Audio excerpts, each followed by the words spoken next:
I wonder what I should watch today.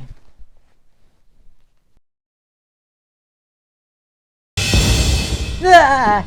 Hello, Mad Hatter Patrick. Say, aren't you that control freak villain from Teen Titans? That's right, and today's your lucky day. Pass. Hey, where are you going? Get back here! Ah! Don't ignore me for what I got in store for you. Listen, Fandom Minutes, I know I'm doing a Teen Titans Go movie review for this video and you want me to shred it to pieces as part of your evil plan to cancel the show, but you know my review won't change anything since there's still gonna be more of these Teen Titans Go episodes. Oh, I know. Then what's the point of hacking into my devices? As I recall in the Shrek Mutt episode, you incinerated the third movie in favor of Rumpelstiltskin. Once I consume your hatred of the Go movie into this, the reboot control, I can use it to erase the cartoon's popularity and rewrite the reboot into my own image. But this time, I will always win. Tempting, but still pass. Too bad, you don't get a choice. Your Marvin can't save you this time, and you can't leave this room. What? Sure I can. Huh?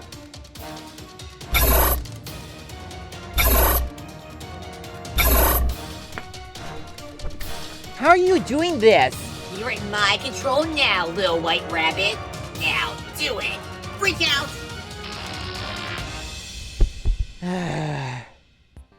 Originally began as a 2003 anime series with a season arc with each of the Titans, Teen Titans was considered the best superhero anime series of all time next to Batman the Anime Series. It received great praise for its story, character, serious themes, and of course, humor.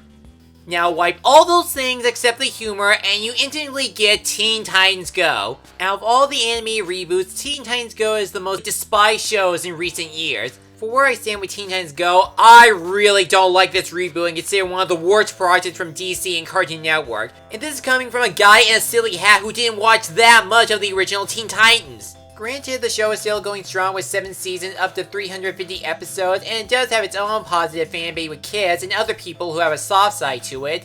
And arguably, there can be some debate that there have been some redeeming episodes that are considered decent or surprisingly good. In the year 2018, Teen Titans officially made it to the big screen called Teen Titans Go to the Movies, making it the first 2D anime movie since The Iron Giant to be released by Warner Brothers. In the end, the movie became a good film for both critics and audiences, and even a box office success, receiving $52.1 million against its $10 million budget. I didn't see it in the theaters for obvious reasons, but since I watched some programs on HBO Max, including anything DC related, it's a good time as any to take a look at this unusual success. Welcome to another episode of the Wonder Reviews. Let's take a look at the real return of Slade. This is my review of Teen Titans Go to the Movies. It starts off with the Teen Titans defeating a balloon monster, only to be distracted by a fart joke and a rap song. So the Justice League took care of it and tell the Titans that they are basically jokes and they will never get their own movie like the other superheroes. The Titans believe that the only way to get a movie is by having an arch nemesis. So the Teen Titans had to stop an evil villain named Slade, voiced by Will Arnett, from stealing a power crystal so he can use it to control people's minds. Well, in all honesty, the story is not really spectacular. It's just your typical underdog story where the main character has a journey to become somebody, which in this case is Robin and the Teen Titans trying to have their own movie. Since it wants to stay true to the reboot, the movie has nothing to do with the 2003 cartoon or the comics, where the film is anything but serious.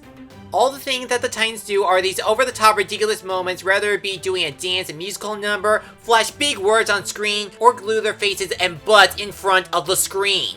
And it's not just the Titans, it's basically any superhero that has a comedic tone to it.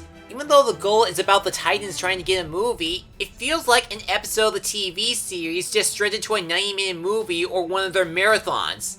However, there is one thing I can give credit to this movie. One of the biggest problems I have with the show is that the goofy tone tries so desperately hard to be funny and be hip and cool with the kids, becoming a loud and obnoxious Saturday morning cartoon. Here though, the movie fixes the tone by giving it a good pace. It can have its moments where it can be quiet and let the character sink in over what is going on, like Robin not getting his movie. Nothing exaggerating or trying to line things up with a toilet joke or pop culture, it lets Robin have his alone time and do the jokes later. When it comes to the humor, the driving force of the cartoon, it's a mixed bag. I will admit I got some chuckles in some of the visual gags, the jokes of making fun of Warner Brothers' past movies. There are some fun Easter eggs, and even the trailers about the Batmobile and Alfred are actually hilarious. But when it does a fart joke or one of Slade's childish illusions, it's so dumb. Even the use of Marvel jokes aren't effective.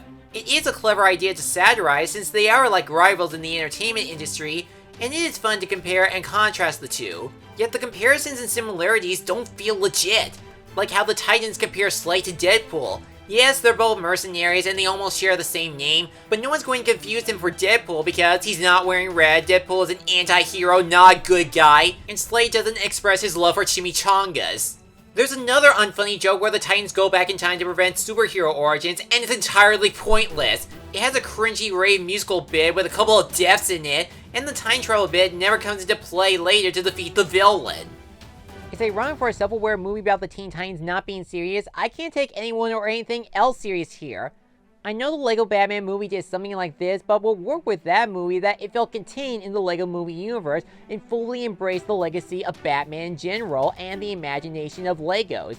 In the Teen Titans Go movie, it looked like it was onto something about the Marvel, Teen Titans, and DC movie jokes, but they weren't digging them deep enough. The main gimmick is to present the Teen Titans as a joke in the movie. The main character, Robin, is the leader that wants to have his own movie.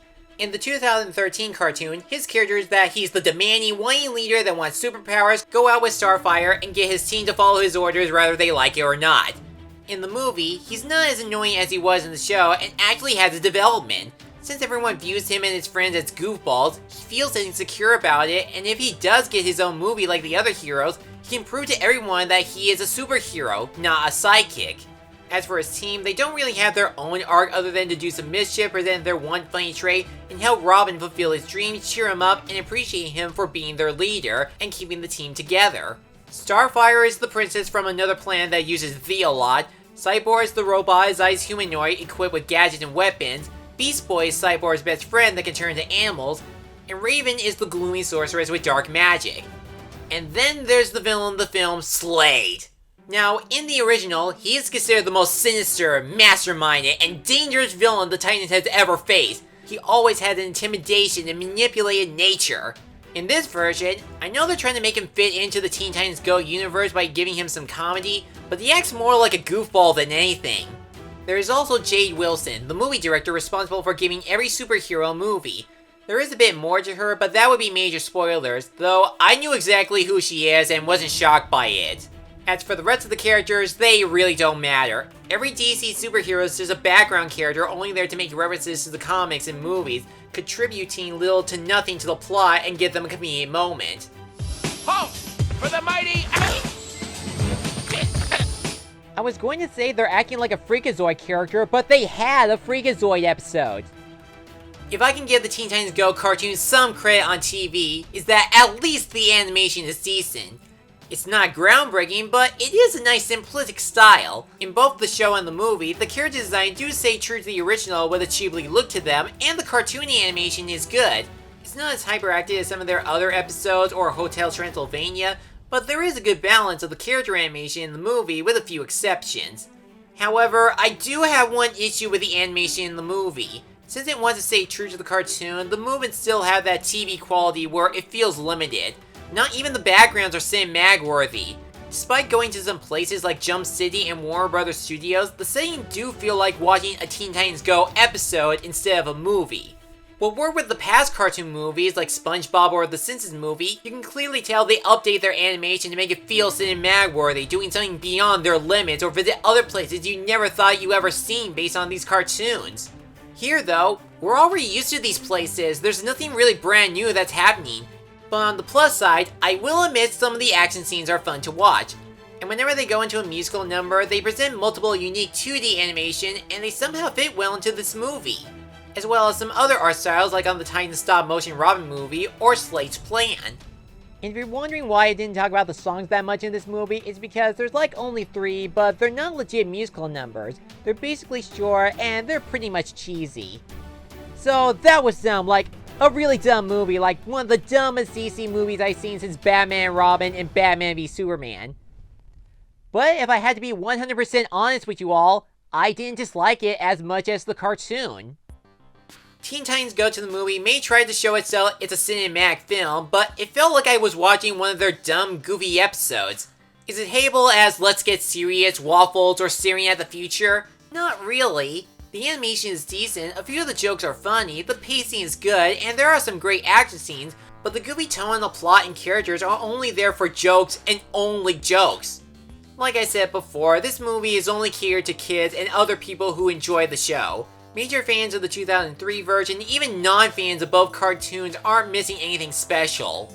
I may not like Teen Titans Go all that much, but I can accept others' opinions on enjoying the movie and even the show. If you like the movie or the reboot, that's okay. There's nothing wrong having a soft side with Teen Titans Go. You enjoyed the shows and movies you like. Teen Titans Go is still obnoxious in my book, but to the movies, I can stomach through and endure it okay.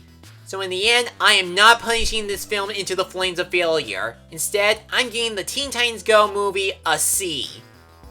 What? This isn't right. You were supposed to be erased by it and juice up my controller. I was supposed to destroy the Teen Titans Go popularity and have everyone move on from it. Aren't you one of the people who refuse to move on? Eh?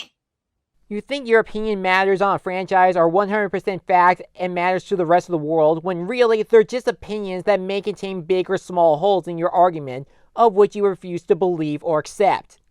Accepting a person's personal opinion and victory from a competition is what makes one person a genuine human being. And let me tell you, Control Freak, if you keep doing this forced reboot takedown, you will never get what you want, and you will always lose no matter what power you have. Then you leave me no choice. Let's run a marathon for the next review. No, leave me alone!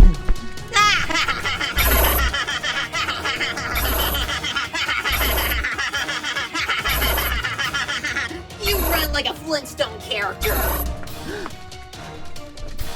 Marvin, can you still play a video? Hurley, why? Play the learning video on Adult Swim!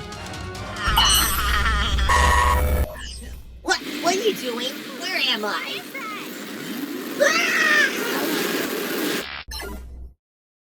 Systems are now operating properly.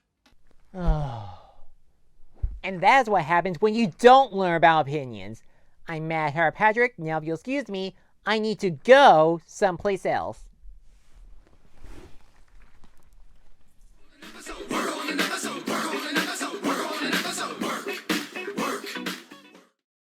Thanks for watching this video. If you enjoyed this, feel free to like, comment, and subscribe me for a new review and other project every week. I'll see you soon.